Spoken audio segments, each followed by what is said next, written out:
আদ্রিতা, তুই কি খাচ্ছিস? আমি ফল খাচ্ছি। ফল খাচ্ছিস? বাহ, কি সুন্দর আপেল, আম। আমাকে একটা আম দে না। নিজে কিনে খেতে পারো না, অন্যটাই লোক দাও। দে না একটা। না, যা বলতে দাও। হ্যাঁ, আদ্রিতা আমাকে দিল না। হ্যাঁ, তুই কোথায় গেলি? তোকে কেটে মশলা দিয়ে মাখিয়ে আয়েশ করে খাবো। তুই কোথায় গেলি? আম তুই কোথায় গেলি? ও, আমি এইখানে কেটে মশলা দিয়ে মাখিয়ে আয়েশ করে খাবো। না, একদম না। কি বলছিস? আমার গায়ে একদম টাচ করবি না আদ্রিতা।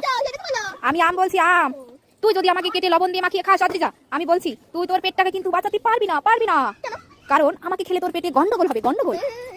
না না না, আমি তোমাকে খাবো না, তুমি থাকো। আমি ভাই তুই শিগগির পালা এখান থেকে, পালা পালা পালা।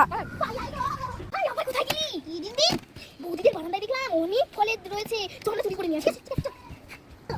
এই বৌদি মনে হয় বাড়ি নেই, চলো এই ফলটা নিয়ে যাই। কিন্তু যদি দেখে ফেলে এই গামছাটা আমরা এখানে রেখে চল চল চল আরে চল তাড়াতাড়ি। কত ফল, আমরা তো চল না কোনো। আরে চুপ কর।